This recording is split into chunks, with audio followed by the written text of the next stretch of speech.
evening and welcome to Axiom Flux News. That's the 3rd of February 2015. I'm going to kick you off this evening. Well, me and PJ, Stav and PJ. I'm going to kick you off with thousands protest in Ireland against water charges. Tens of thousands took to the streets on Saturday across Ireland in protest at the introduction of water charges as part of its bailout following the 2008 financial crisis. The marches took place in 20 cities across Ireland, with the largest in Dublin. Some 30,000 demonstrators reportedly took part in the Dublin rally, with many chanting, "No way, we won't pay," and "the banks got bailed out, we got sold out," carrying posters demanding that Prime Minister Edna Kenny resign.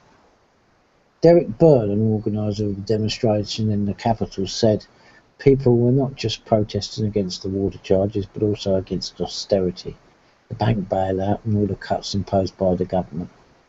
It's time for this government to stand down.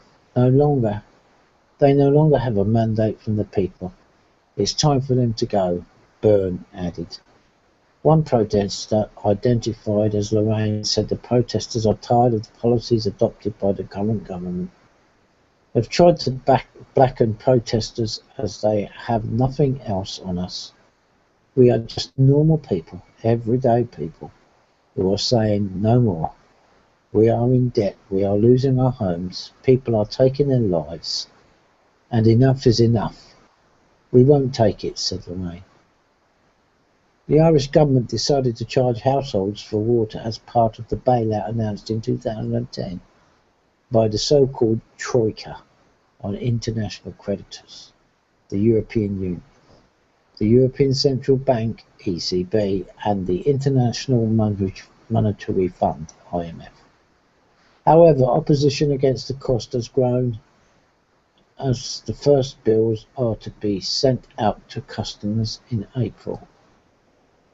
Campaigners are calling for the decision on water charges to be scrapped, a demand which is backed by left-wing opposition parties as well as trade unions. The new charges would cost the average household between €200 and €400 per year. Under the old system, local authorities were responsible for the water services, which were paid through general taxation.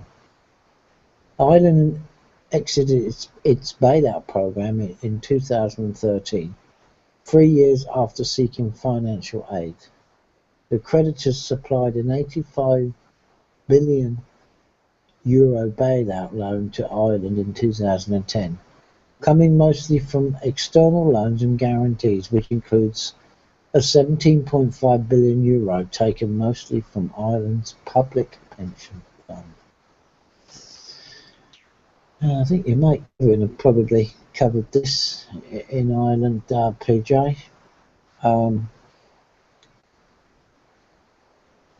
And I think people have had enough. I mean, there's a lot of people there in Dublin, isn't it? Will the government take heed? I think not. I think they sold their country down the Swanee for, I think, personal financial gain.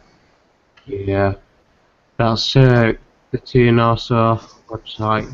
If you guys want to have a look into some of that to do with the water meters over in Ireland. It's not just the water meters. I mean, that's the tip of the iceberg, isn't it? That's what people are. That's the bridge too far, I think, for most of the Irish people. It's all the other rubbish: the austerity, the banking bailout, the scam of the Irish bank and all that lot. It's dreadful, really. But good luck to them. Good luck. At least they're standing up. I don't think they're going to go away. So, yeah, maybe there's going to be there'll be a showdown one day, and anyone's guess is is what's going to happen there. So anyway, that's what's happening in Ireland. Like PJ say, I can't pronounce it. How do you pronounce it? His site, PJ? Turner Saw, yeah. Go on his website. A lot of information on there about this and other protests as regard the water charges and austerity in Ireland. Well, moving on. What's this? This is how things are getting really silly and sillier and sillier. Hobbit ring terror threat. Boy 9 suspended after invoking magical ring to make another student disappear. With the public school system across America now completely exposed as being government mass mind control indoctrination centres, this story breaking out of Kermit, Texas is beyond the pale. A 9-year-old boy has been suspended for making a terroristic threat after bringing his Hobbit ring to school and telling another boy that he could make him magically disappear with his magical ring after having watching the movie The Hobbit, The Battle of the Five Armies, the previous weekend. As shared in the brand new video below from TruthStream Media, this is an absolutely ridiculous next step towards overall tyranny and another reason that everyone should take their children out of public school system as soon as humanly possible. Kermit School Superintendent Bill Boyd can be reached at blah blah blah blah blah via email. To voice your opinions or if you have any questions regarding this matter. I've got a little video down here. I'll just read this bit. I don't know. I'll read this little bit here in case the video doesn't play, or at least hopefully you'll get the audio. But anyway, a Kermit parent said his 4th grade student was suspended Friday for allegedly making a terrorist threat. 9-year-old kid making a terrorist threat.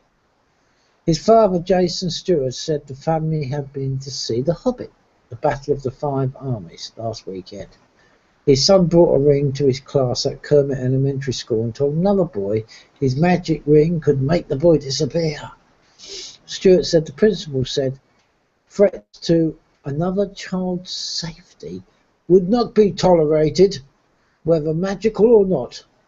Principal Roxanne Greer declined to comment on the matter.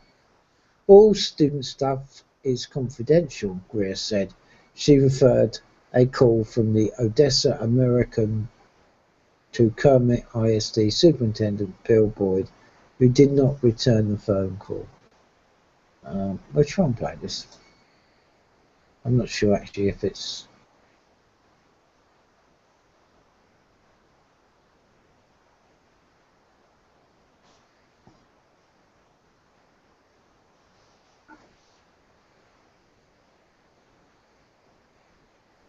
Is there any audio to this video by any chance, Andy?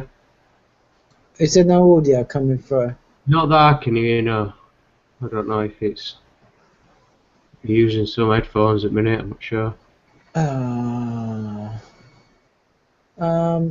We'll leave it for the moment. I think it's going to play with the headphones on, is it? Let me see if I can do it with low audio because the message is not feeling too clever. Just a look at it. Hang on, let's try that. Let's see if. Alright, I know what you guys are going to say about this. That's the one. That our schools are completely lost. They're government indoctrination centers anyway. The dumbing down of America has been going on for decades. Charlotte Iserby has shown us the documentation. I mean, we know. Everyone knows. But still, come on. It just gets more ridiculous I don't even like to use the word retarded in that context. But I don't know what else to call this. This is so This kid was suspended because he took his reproduction hobbit ring to school, the One Ring, and told another kid he was going to make him disappear with magic. And apparently, his father said the principal told him that threats to another child's safety would not be tolerated, whether magical or not. What's sad about that is that it's not really a threat because it can't possibly happen.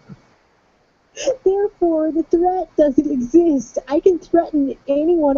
I'm going to make it rain ninjas and kill everyone. Well, that's bad, but also, again, probably not going to happen with your magical reproduction hobbit ring. However, apparently, in America, in the places that we call schools, your kids will be suspended for allegedly making a terroristic threat, for saying magical things. This is like, I don't want any kids to have any imagination or creativity whatsoever. To even pretend you have a magical ring and can make someone disappear is now in America a terroristic threat.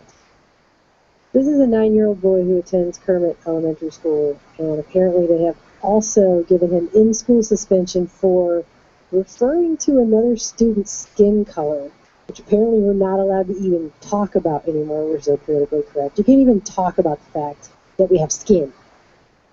And also, we're bringing a kid's book about pregnancy to school.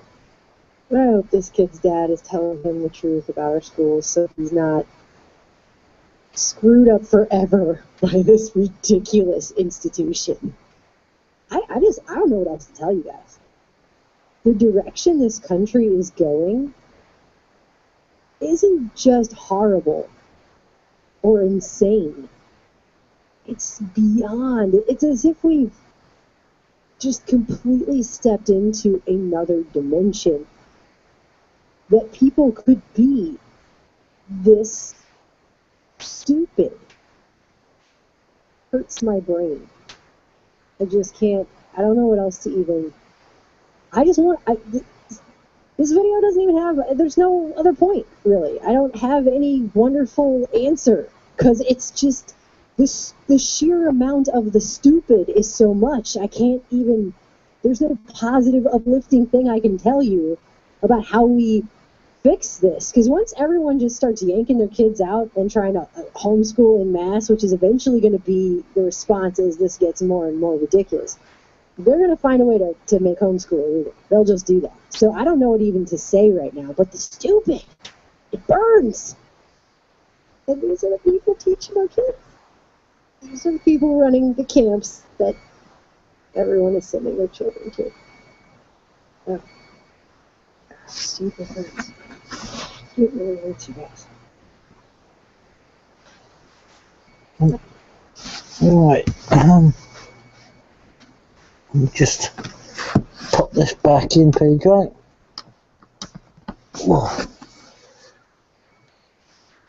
Alright, okay. Hopefully you can hear me.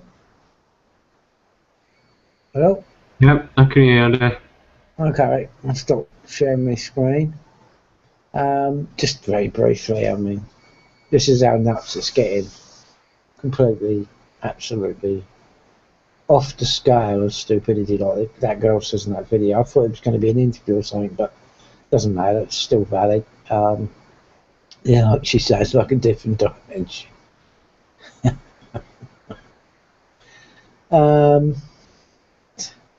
Imagine how I feel for 5 score and a few years. When I was saying the other day how the world has changed is compared to when I was even a teenager is absolutely unbelievable. Unbelievable. But it's here. Whatever it is complete stupid nonsense, make believe, fiction, Hollywood, pop world, Illuminati. Piece of crap it's become. I can't say that.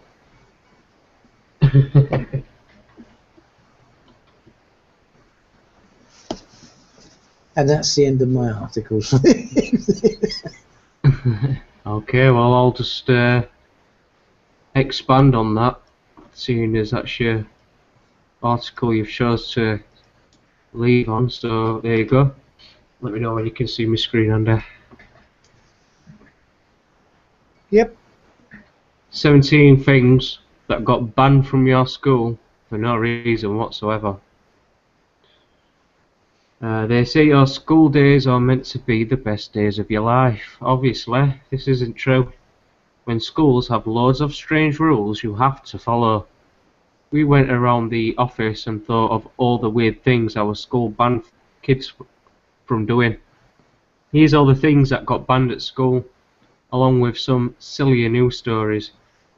Let us know that silly things your school banned on Twitter or Facebook. So number one, you probably won't know any of these, Andy, but this is more of my era. The old pogs. Because they were being thrown in people's eyes and they created a black market. Quite expensive things them in schools. But any more expensive than these shiny ones here. But those who are similar age to me will be able to reminisce on this. Banned for causing far too many playground fallouts. They created black market. Bit of deja vu. Brown shoes, Andy. A school with a brown uniform banned brown shoes. The punishment? Detention for crimes against fashion. At number 4 we've got the rubber bands. The worst weapon ever created by mankind. Number 5 we've got triangular flapjack. A school banned triangular flapjacks after a pupil was injured by one last year. It's supposed to have caused damage to his head apparently. Don't know how. Number 6 were crisps, you know, for being unhealthy. Fair enough. But they are so tasty. Number 7 is the old Pepsi t-shirts. A boy in America wore a Pepsi t-shirt to school on National Coca-Cola Day and was suspended as a result. Not having none of that. Number 8, coffee. Children probably shouldn't be wired on caffeine. Running in the playground. Health and safety fears overtook children. Obesity concerns. Genius. Makeup. Yep. Toxic waste sweets. Banned because year 6s were giving them to 5-year-olds. Sunny D. Delicious orange goodness, but there was an urban legend that it also turned you orange. Big in the 90s. Snowball fights. No fun for you. Children, they make you come to school on a snow day. They don't even let you have a snow fight. Number 14 is deodorants. Lynx Africa. Nobody needs to be forced to breathe in the smell of Lynx Africa all day long. But teenagers were using it so much of the deodorant after PE lessons that they actually ended up smelling worse than if they'd used none at all. Loom bands. It's all about the bands. Number 16 is the going on the field on a wet day. Not allowed any of that. Muddy footprints on the carpet meant no going on the field at one school. That were applied at both schools I went to. Then what's the point of even having a field? Football. Why would you ban football, Andy? These the silliest school rules submitted by our readers. When I was in primary school back in the 80s, if you didn't have your PE kit, then you had to do it in your knickers and vest. Or they'd find one from lost property. You know, you've got your shorts 10 times too big. Having to kneel down if asked. so the teacher could check the length of your skirt. If it didn't touch the floor, you were sent home.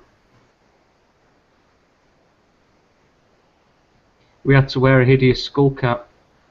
The prefects wanted a tassel. Our most popular excuse for not wearing it for going home was that boys from the local comprehensive had knocked the cap off and it landed in a pool of water. If you were seen not wearing it by a prefect, you got reported and received detention.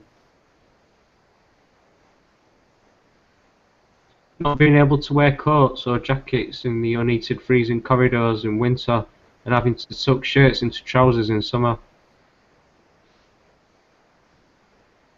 Having to wear a skirt even in the coldest winters and navy knickers for gym.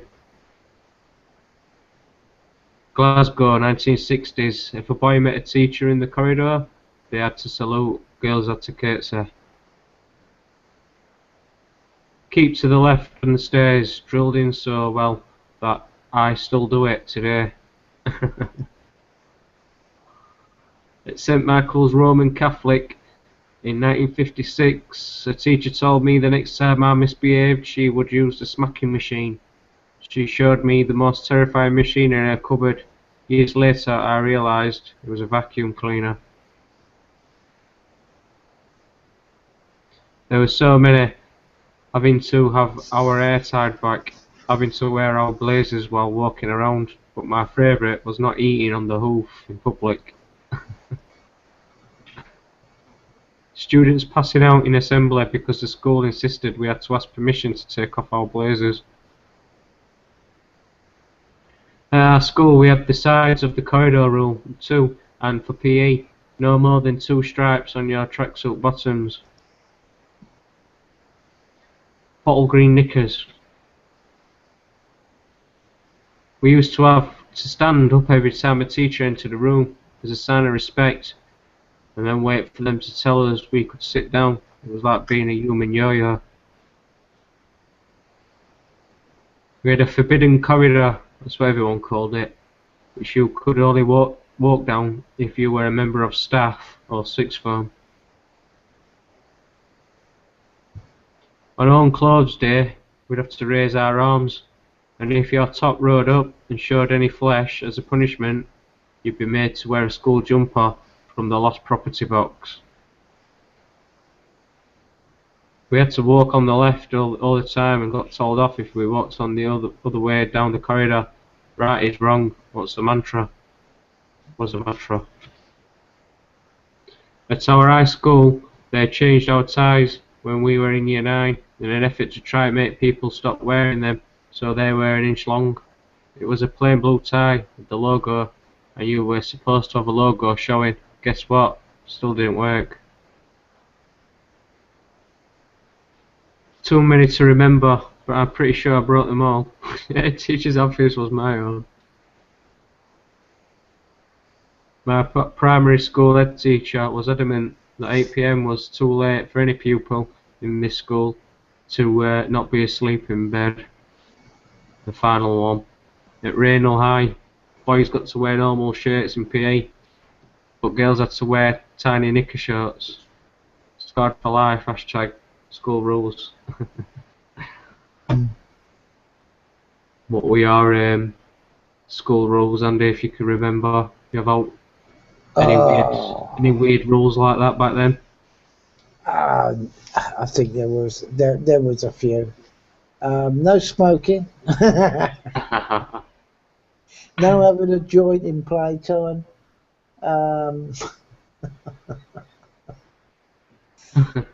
No getting up to mischief in the fir. We used to have fir trees that used to go around in senior school, and of course we used to have a chat with a few girls, as you would as young fellas, teenagers.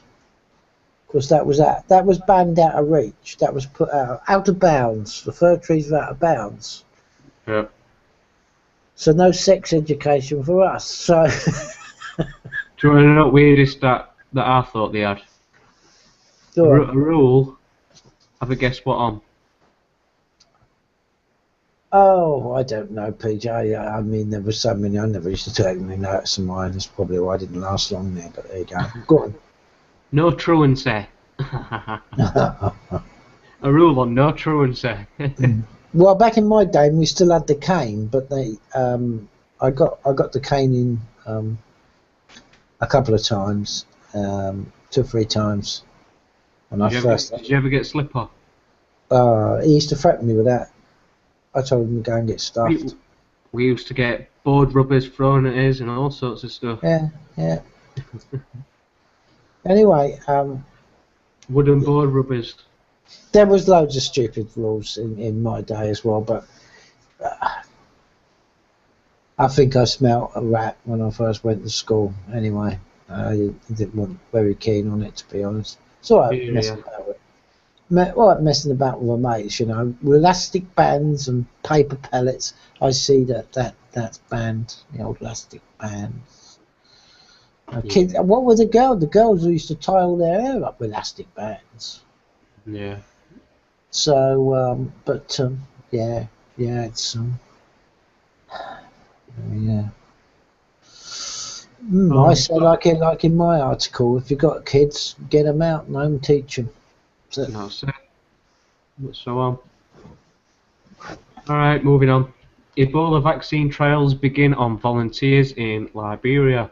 2 experimental vaccines are being tested on 600 volunteers in the first phase of trials that authorities hope will eventually include 27,000 people.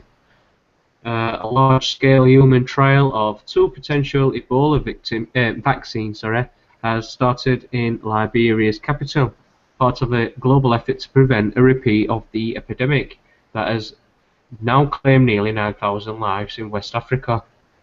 The trials in Liberia are taking place after smaller studies determined that the vaccines were safe for human use. By comparing them now with a placebo shot, scientists hope to learn whether they can prevent people from contracting the deadly virus that has killed 60% of those admitted to hospital with the disease. Yet despite the trial's promise, authorities must still combat fear and suspicion that people could become infected by taking part. Each vaccine uses a different virus to carry non-infectious Ebola genetic material into the body and spark an immune response. On Sunday, in one densely populated neighbourhood of the capital, Monrovia, musicians sang songs explaining the purpose and intent of the trial in an attempt to dispel fears. The Manuel Lasana, 43, physician assistant, was the first to receive doses on Monday. 2 shots were administered at different points on his arm. On his right arm, his wife had expressed apprehension about the vaccine trial, but Lansana said he still wanted to take part. From the counselling, all of the reservations I have were explained. My doubts were cleared, he said in a room where he was being observed for 30 minutes afterwards. Up to 600 volunteers are taking part in the first phase, and trial organisers have said eventually as many as 27,000 people could take part. We are targeting around 12 persons for today, and hopefully the number will increase as we go along. The World Health Organization says the Ebola epidemic has infected more than 22,000 people and claimed more than 8,800 lives over the past year. Without a vaccine, officials have fought the outbreak with old-fashioned public health measures, including isolating the sick, tracking and quarantining those who had contact with them, and setting up teams to safely bury bodies. So, just a little chart here. Sierra Leone with 10,340 outbreaks. Liberia just over 8,000. Guinea with nearly to 3,000. Nigeria with 20. Mali with 8. The US with 4. UK with 1. Spain with 1. And Senegal with 1. Any questions, Andy, on that before I move on?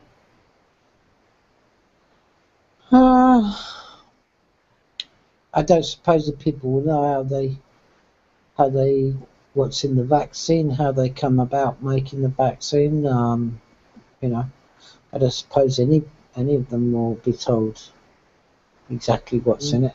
I just think it smells of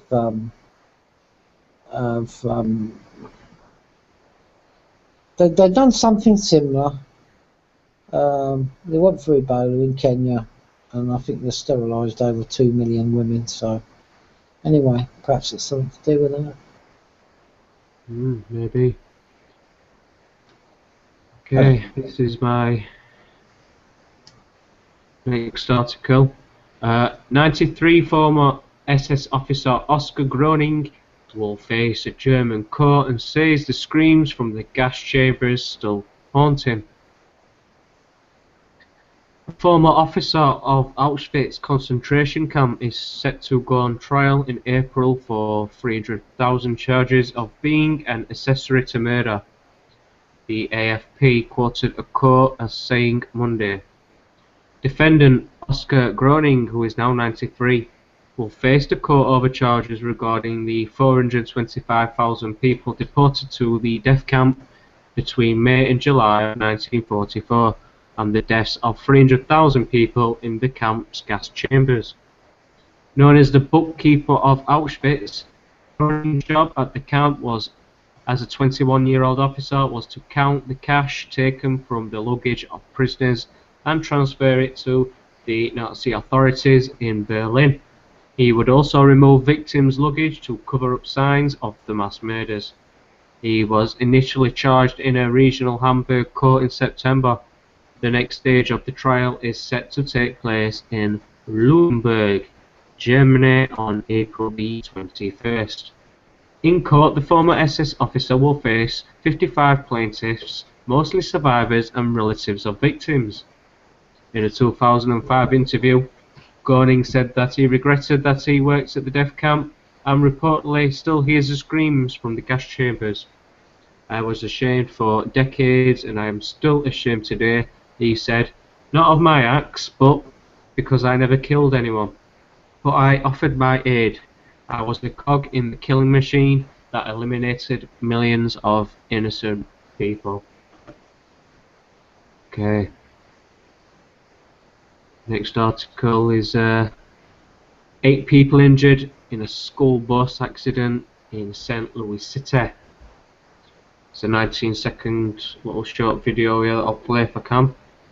The breaking news in North St. Louis at this hour. Right now, police are on the scene, we've learned, of a school bus crash. This is all unfolding at Riverview and Nassau Drive. We're told there are multiple injuries. We do have a crew on the way. We'll bring you much more information as soon as we get it. But again, a school bus crash in North St. Louis. Okay, it's just a little brief article on that.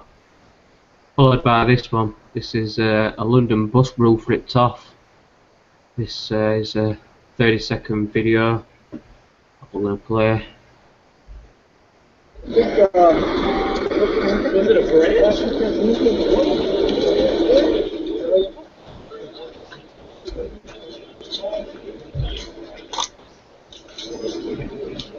Doc, I hope no one got hurt. Looking like a tin can up there. Jesus. I'd be shocked if no one got hurt.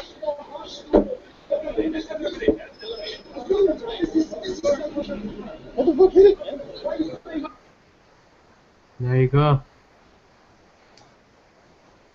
So that's the Flux news that I've brought, Andy. Oh, how did the bus get? What did it go under a low bridge or something? How did the? It does look that way, does it? That's how it appears to. It's been opened up like a tin can. Yeah, it has definitely. But there's no explanation how the blooming roof got tore off.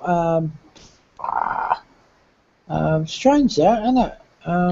Well, I thought I'd leave that to people to do some research if they're encouraged and interested in what caused it. Yeah, and as for that Nazi death camp, whatever he was, look, I think I said to you earlier on when you mentioned it that how comes he slipped through the through the net then of like the Nuremberg trials and that? And of course, he wasn't the only one to be let turn a blind eye to. A certain amount of scientists that went to America. Paperclip, Google it. So yeah, I don't know when has he only just been put on trial, or they've only just discovered him after all these years? I mean, what? I don't. Or has he been on the books? 70 years later. So they've only just, I think it was last year there was a court case last year. He was initially charged in a regional Hamburg court in September. Ah, okay. Well, it's only taken 70 years. Yeah. That's not too long, is it? Really, you can't expect the authorities to find these people any quicker before they die. Can only do what they can do, can't they? Yeah. With all these cuts these days and that, it's. Yeah, so it's hard on the system, murder, isn't it? You know. Yeah. Anyway, well, thanks very much for your news, PJ. No worries, Andy. Very welcome. Likewise to your articles as well. Interesting stuff. Okay, we'll do it again tomorrow. Yep, certainly. So do join us again for those that have tuned in. We'll be back tomorrow. Some more Flux news.